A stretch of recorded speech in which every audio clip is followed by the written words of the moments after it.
I want to make sure that my kids understand that we believe in a loving God, a caring God, somebody that is always looking out for them. And that's one thing I prayed for all of them, is that they'd come to faith. I just want them to know the Lord. I don't want to give them a packaged faith. With all your heart, with all your soul, with all your strength, with all you know. When you sit and when you rise, as you walk this road of life, my only prayer is that you know the love of Christ. As a mother, I want the child to know Christ.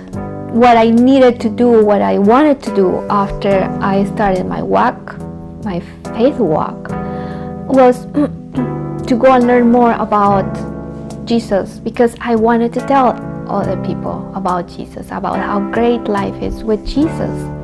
And of course, the first people I talked to was to my children. I really wanted to duplicate the home life that I had grown up in, that God was very real in our lives, and I knew that that was the core that held us together or got us through hard times, and I wanted that for my kids. I'm real passionate about faith in the home, partly because I didn't have it, but more so because it's such a reality to me now. We want him to have that faith now, but it's also an investment for him for the future, that he's got something, that he's not going to be left stranded without God's word somehow. One of the things that came out of the effective study of Christian education done by Search Institute, it came out in 1990, and it just has taken us this long to pay attention about it, is that the role of mother and father is crucial in the nurturing of faith. In fact, the modeling of the faith in the home are the number 1 and 2 reason of mom being number 1 and dad being number 2, and the number 1 and 2 reason why people are connected to the church today. And the second is the dialogue of faith life issues between mom and dad are also essential. My family has been number 1 in launching me into my walk with Christ, you know. It started through my father. He was the one who handed down to me with his example, with his devotion and fervor to Christ. It isn't just a head trip, it has to be modeled, it has to be seen in how we interact with one another. They trust us like I've never seen anything like it. You know, we talk about, oh, I want to be like Mike. No, our kids want to be like us, and that's such an awesome testimony. Well, I didn't get much from my father, but I had a meddling Methodist mom who, beyond one's wildest imagination, wanted to be engaged in my life. Talked to me about Jesus and faith and God's all the time. When I was in the womb, she sang the hymns of faith to me. I knew the hymns of faith before I ever got to church. I knew the stories of the Bible, and I knew that God loved me because she rocked me in those stories, and she taught me those stories by heart, not just by memory.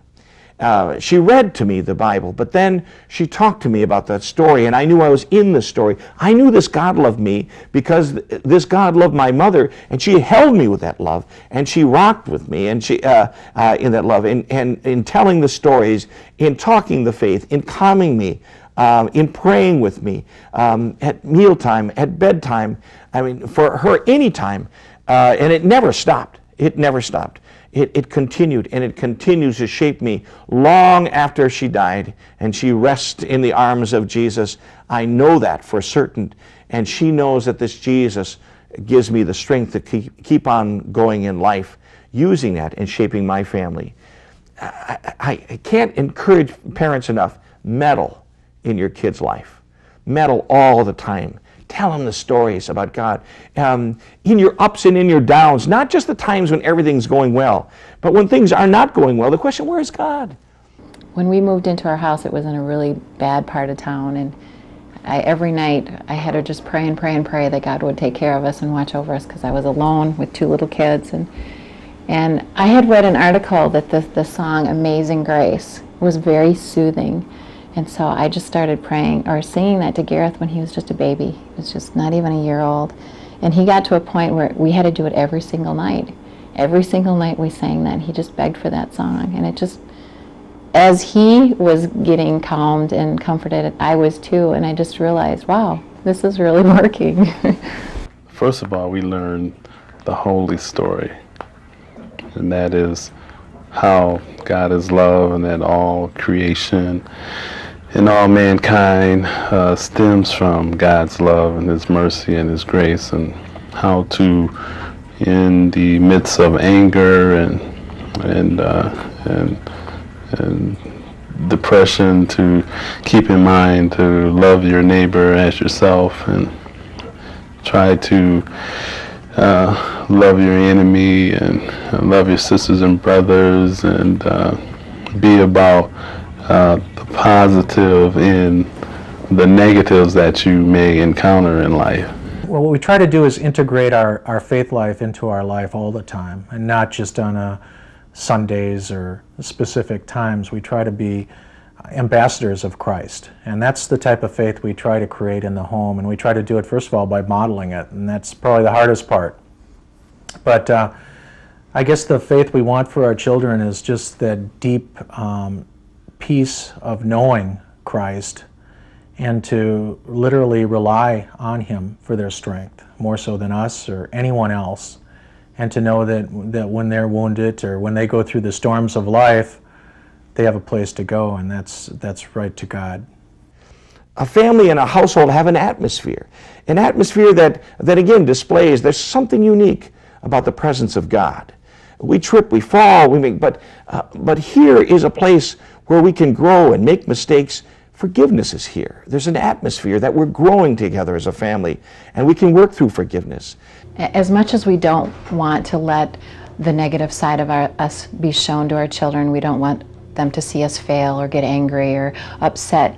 They need to see that, because that's very real. That's very much a part of our lives. That's who we are. We get angry, we get frustrated. But in the process, they need to watch us how we deal with that anger. How do we deal with that frustration? You know what, I wronged you, I'm really sorry. They're learning how to apologize, and that they're learning how to work through conflicts by you teaching them, Well, when I'm trying to forgive somebody, if they did something to me or something, I usually think about God and that He would want me to forgive them. So, how important it is to not just show how wonderful we are to our families, but to be vulnerable and to be honest and let them know that we make a lot of mistakes, and express it so they don't just see the hypocrisy and allow that to turn them off. They get the image that adults know everything, and so I can grow up and be a parent because parents know everything, and they're so frightened because they know they don't. We need to let them in on those times when things are not going well in our prayer life.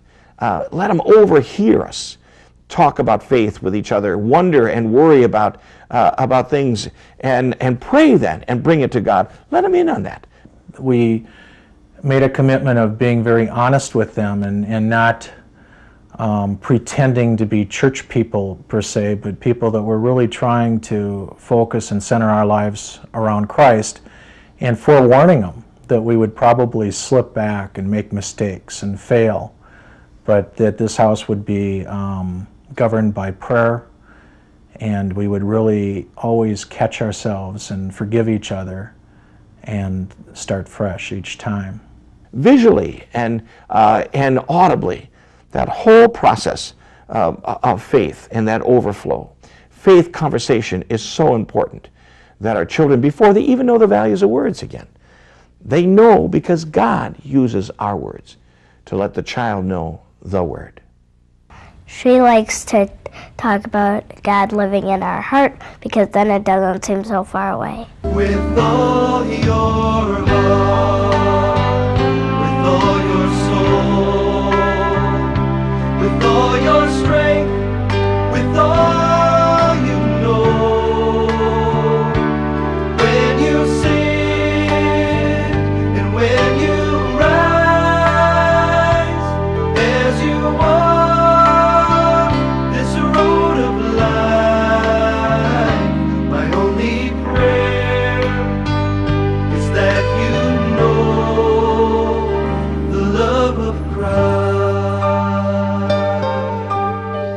whole bonding relationship of mom and dad in the birthing process, in the first years, in those early years.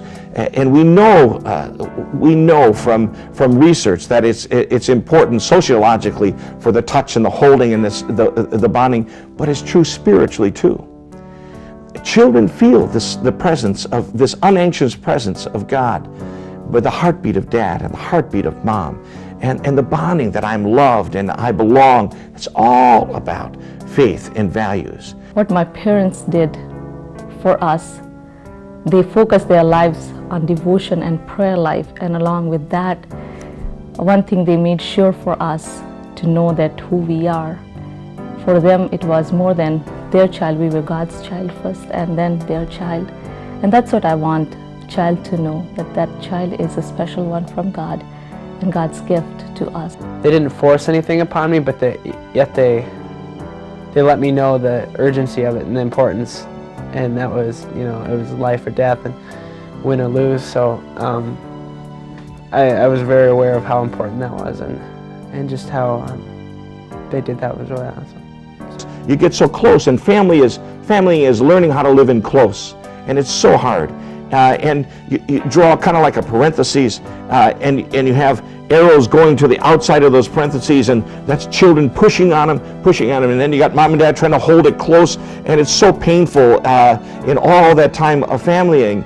And then on a board, what I do is I draw that, and I said, when you're so close, that's what you see, and it's so painful. But what it really is, if you could step away and see the big picture, and then I do this on a whiteboard, and I draw a heart. I draw a heart, and that's just the part of it. It always happens in the context of love. Love always happens within the boundaries of a family, and so the rules of how this family exists and does is part of how do we see love. When we're out of bounds, we even get the word trespass. It's not that God doesn't love us, it's just that the love can't reach us. And we parents can't reach our children, and that's why we set these boundaries that are so important. I really appreciate the closeness that we have, that we don't have to be forced to be together, and that is when, but we have to be in the mindset that we have to serve each other. Because if we're not, you know, we can get pretty self-centered and go all our separate ways. But I really appreciate how we can do that, and how everyone has an equal share. Obviously, honor your father and mother, and we do. But there's not. I know a lot of my friends and a lot of people I go to school with are really kind of. They look at their parents as their landlords, I guess, you know, and they're afraid of the authority that they can dish out and the rules they can enforce, but they just try to bend the rules as much as they can and get as much as they can out of their parents and get what's entitled to them, and that's it. But I'm glad there's a relationship behind that, and I credit that to Christ, because I know me and my dad haven't always gotten along in certain circumstances, and I know if we didn't have Christ in our lives, we wouldn't have gotten along in the long run, and we wouldn't have had that bond. And out of the family then comes rituals and traditions that become so important. We don't even realize how important they are. Family rituals and traditions that happen around even a meal. Some of the things that is going on in my mind now when I'm pregnant is some of the things I knew as a child, and now I wonder why. And many things people they say about pregnancy and childbirth and the childhood is, if mother, she reads for the child knows about it. And I think that has happened to us and to me, very frankly, because some of the hymns I don't know how I picked up, but I'm sure my mom and dad, they sang before we were born, and when she was pregnant with me, it happened at that time. It is done by modeling, it is done by speaking and listening and caring. I think true respect is earned through humility and just compassion and love, showing to your kids. And I think parents need to show that to their kids and really need to be there for them and commit that time. You know, in this materialistic world, it's too bad, but I think a lot of parents buy kids off. And I think deep down in their heart, more more than those keys to that car would the time spent that in the last few years that they've really missed. That would be a lot more valuable to them. And again, it is done not just with parents to the child, but also the child to the parents, grandparents, uncles and aunts, and other primary caregivers. Sam and I one night at bedtime having this long conversation about the resurrection and Jesus and what it's going to be like and what it feels like to be dead. It was like he was doing it to me. That it wasn't just about me giving him the answers, but that it was a relational thing, that he and I were figuring it out together, and that he was making sense of it for me and taking what I was saying and you know, it was a give and take. I think I ended up being way more gifted by that encounter than even Sam was. You know, we do what we can as parents to give them the language, give them the tools, provide the basis in their faith, so that hopefully in times of stress as adults or young adults, they have something to turn to. They have their faith, they have God. I want Sam to have a vocabulary of faith in his head when he doesn't have access to any other way to hear that, you know, so that when he's 85 years old and in a nursing home, he's got Jesus Tender Shepherd, or he's got Come Lord Jesus somehow, or some other hymn or song. So in parenting, it's in the common role of heart to lips to ears. So it's holding the child, and your arms, your heartbeat, all give that love away. It is the love that God gave you. It is the humming of the hymn together. It's in the rocking and reading from a little arch book or a book of faith. It is telling the story about God. It is telling the story of how you learned about God. It's the wrapping up of your baby and going outside one of those crisp nights that there's a billion stars out there, and you're looking out and you're looking at this precious gift of the child, and you talk about all the stars. You become Psalm 8. Who are we that you think of us, mere humans that you care, the psalmist says. And you're saying it's the wow of creation. This child is about God. And this moment is about God. And maybe you're looking up at the star, you tell them the story about the star of Bethlehem. And this tiny child, before it ever knows the word, God works from heart to lips to ears in that time. It is in the prayers of husband and wife, or again, single parent, best friend. Maybe they're holding hands, maybe they're looking at each other, leaning close to each other, that the child, even before the child knows the language of our culture, it's in that prayer of mom and dad as they pray for each other, as they pray for their child. God tells the child. The Holy Spirit works as it goes, again, from heart to lips to ears. It isn't a right formula. It's simply a God who always puts us right next to each other in common, ordinary moments. Some of the best gifts come in brown paper wrapping and in swaddling clothes. That's the whole point, that God, even of Christmas, that God uses the common in the ordinary, of a single mom, of a single dad, of a grandpa and grandma, of a husband and wife, of a godparent, of an uncle and an aunt, a best friend, of an older brother and older sister, of great friends, all that extended family, those common ordinary moments that go from heart to lips to ears. That's how near God is, precisely the distance of the width of our lips.